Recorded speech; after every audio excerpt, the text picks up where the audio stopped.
নেতা নেত্রীদের সম্পর্কে আপনারা বক্তব্য দেবার সময় দয়া করে প্রশংসাসূচক শব্দ চয়নের ক্ষেত্রে আরও বেশি সতর্কতা বাধ্য হয়ে সাংগঠনিক ব্যবস্থা নিতে হবে। দলের সর্বস্তরের প্রতিটি নেতাকর্মীকে আরও বেশি দায়িত্বশীলতার পরিচয় দিতে হবে। আচরণে হতে হবে আরও বেশি সতর্ক এবং সংযত। কোনো নেতাকর্মী হয়তো নিজের প্রতি সুবিচার করতে পারেননি। সারা দেশে বিএনপির নেতাকর্মী, বিশেষ করে এই বর্ধিত সভায় আপনারা যারা উপস্থিত হয়েছেন, উপস্থিত নেতৃবৃন্দের উদ্দেশ্যে কয়েকটি কথা বলতে চাই।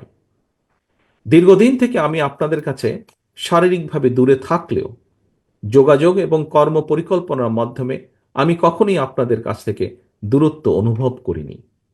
আমার মনে হয় এখানে উপস্থিত যারা আছেন প্রায় প্রত্যেকের সঙ্গেই আমার অন্তত কম বেশি কথা হয়েছে, কথা হয়, টেক্সট মেসেজে আদান প্রদান হয় টেক্সট। তবে আজ এখানে আপনাদের সবাইকে একত্রে পেয়েছি, সেজন্য আমি অত্যন্ত সৌভাগ্যবান, অত্যন্ত আনন্দিত। আপনাদের সকলকে অভিনন্দন। আমি বিশ্বাস করি যে দলে আপনাদের মতন ত্যাগী এবং সাহসী নেতাকর্মী রয়েছেন, সেই দলকে কোনো স্বৈরাচারী দমিয়ে রাখতে পারে না। প্রিয় নেতৃবৃন্দ, আমরা এমন একটি বাংলাদেশ গড়তে চাই যে দেশে মুসলমান, হিন্দু, বৌদ্ধ, খ্রিস্টান তথা দল, মত, ধর্ম, বর্ণ নির্বিশেষে সবাই সমান অধিকার ভোগ করবেন। ৫৫,০০০ বর্গমাইলের এই বাংলাদেশ ভূখণ্ডে বসবাসকারী আমাদের সকলেরই একটি পরিচয়, আমরা বাংলাদেশী। প্রিয় সহকর্মীবৃন্দ, পররাষ্ট্রনীতির ক্ষেত্রেও বিএনপির দৃষ্টিভঙ্গি সুস্পষ্ট। বিএনপি মনে করে বর্তমান বিশ্বে স্থায়ী শত্রুমিত্র বলে কিছু নেই, বরং একটি দেশের সঙ্গে অপর দেশের সম্পর্ক হবে পারস্পরিক স্বার্থ রক্ষা, প্রয়োজন এবং ন্যায্যতার ভিত্তিতে। অন্য দেশের সঙ্গে সম্পর্ক রক্ষার ক্ষেত্রে আমাদের নীতি সবার আগে বাংলাদেশ, অর্থাৎ নিজ দেশ এবং জনগণের স্বার্থ রক্ষা এবং সার্বভৌমত্ব, এটাই হবে প্রথম এবং প্রধান অগ্রাধিকার। আশা করি বর্ধিত সভার এই আলোকেই আপনাদের বক্তব্য উপস্থাপিত হবে। এই মুহূর্তে বিএনপি বাংলাদেশের সবচেয়ে বড় এবং জনপ্রিয় রাজনৈতিক দল। সুতরাং বিএনপির কাছে জনগণের যেমন আশা, ভরসা, প্রত্যাশা রয়েছে, একই সঙ্গে বিএনপির বিরুদ্ধে ষড়যন্ত্রকারীরাও কিন্তু থেমে নেই, তাদের চক্রান্ত থেমে নেই। সুতরাং এই চক্রান্তকারীদের মোকাবেলা করে কিভাবে দলকে আরো শক্তিশালী এবং সুসংহত করা যায়, আমি আশা করি আপনাদের আলোচনায় সেই সম্পর্কেও সুনির্দিষ্ট প্রস্তাব থাকবে। প্রিয় সহকর্মীবৃন্দ, সারা দেশে তৃণমূল পর্যায়ের কৃষক, শ্রমিক, দরিদ্র, মেহনতি, স্বল্প আয় কিংবা মধ্যবিত্ত, নিম্ন মধ্যবিত্ত, পাশাপাশি ছাত্রছাত্রী, তরুণ তরুণী তথা সকল শ্রেণীর পেশার মানুষের স্বার্থ রক্ষা এবং জীবন উন্নয়নে আপনাদের নিজ নিজ এলাকা ভিত্তিক কী ধরনের পদক্ষেপ নেওয়া যায়, আশা করি আপনাদের বক্তব্যে সেই বিষয়গুলো উঠে আসবে। দলের সাংগঠনিক কার্যক্রমের পক্ষে অথবা বিপক্ষে অবশ্যই আপনারা সুনির্দিষ্ট বক্তব্য তুলে ধরবেন। তবে এই বিষয়ে আপনাদের দৃষ্টি আকর্ষণ করে বলতে চাই, সেটি হলো বিএনপি একটি বৃহৎ পরিবার। এই পরিবারে নানা বিষয়ে আমাদের মতের অমিল থাকতেই পারে। সুতরাং বক্তব্য দেওয়ার সময় ব্যক্তিগত পর্যায়ের বিরোধকে এড়িয়ে যাওয়াই বাঞ্ছনীয় বলে আমি মনে করি।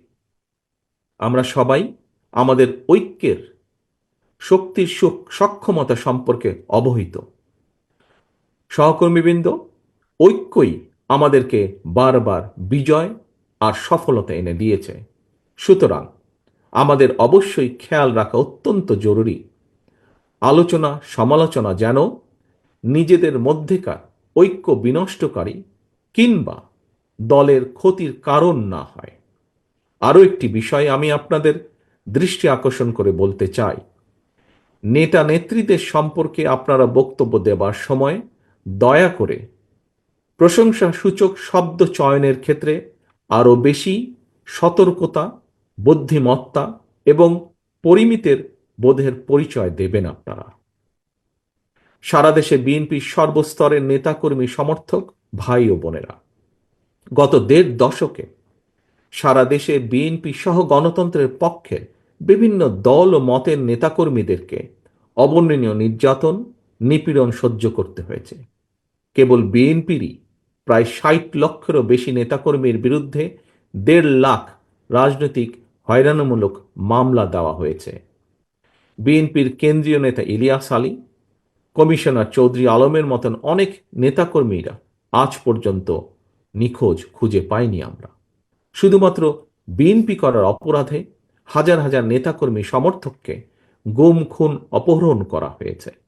তবুও বিএনপির নেতাকর্মীরা কেউ দল ছেড়ে যাননি, স্বৈরাচার সঙ্গে করেনি আপোষ। আপনাদের এই সৎসাহস এবং সততার কারণে বিএনপি আজ শুধু একটি সাধারণ রাজনৈতিক দলই নয়, বরং দেশের গণতান্ত্রিকামী স্বাধীনতাপ্রিয় জনগণ বিএনপিকে বাংলাদেশের স্বাধীনতা সার্বভৌমত্বের ভ্যানগার্ড হিসেবে বিশ্বাস করে। এটি একজন রাজনৈতিক কর্মীর জন্য নিঃসন্দেহে একটি বিরাট বড় প্রাপ্তি। এ কারণেই দলের সর্বস্তরের প্রতিটি নেতাকর্মীকে আরও বেশি দায়িত্বশীলতার পরিচয় দিতে হবে, আচরণে হতে হবে আরও বেশি সতর্ক এবং সংযত। তবে দেশের পরিবর্তিত পরিস্থিতিতে কোটি কোটি নেতাকর্মী সমর্থকদের এই বৃহৎ রাজনৈতিক দলের কোনো কোনো নেতাকর্মী হয়তো নিজের প্রতি সুবিচার করতে পারেননি। তাই আমি আপনাদেরকে আবারও বিএনপির প্রতিষ্ঠাতা, স্বাধীনতার ঘোষক শহীদ রাষ্ট্রপতি জিয়াউর রহমানের একটি বার্তা স্মরণ করিয়ে দিতে চাই। শহীদ জিয়া বলেছিলেন, ব্যক্তির চেয়ে দল বড়, দলের চেয়ে দেশ বড়। দলের প্রতি আপনাদের প্রতিটি নেতাকর্মীর দীর্ঘদিনের সীমাহীন ত্যাগ তিতিক্ষা আমি গভীরভাবে উপলব্ধি করি। তারপরও যারা দলের শৃঙ্খলা ভঙ্গের কারণ হবেন, ব্যক্তির চেয়ে দলের স্বার্থকে প্রাধান্য দিতে গিয়ে আমাকে বাধ্য হয়ে সাংগঠনিক ব্যবস্থা নিতে হয়েছে, নিতে হবে। দলীয় শৃঙ্খলা ভঙ্গ কিংবা দলের ইমেজ ক্ষুণ্ণ হয় এমন কোনো কাজকে বিএনপি বিন্দুমাত্র প্রশ্রয় দেবে না। জনগণই বিএনপির সকল রাজনৈতিক ক্ষমতার উৎস। বিএনপি জনগণকে বিশ্বাস করে, জনগণও বিএনপিকে বিশ্বাস করে। সুতরাং আপনাদের প্রতি, বিএনপির প্রতি জনগণের এই ভালোবাসার প্রতিদান দিতে জনগণের সঙ্গে থাকুন, জনগণকে সঙ্গে রাখুন।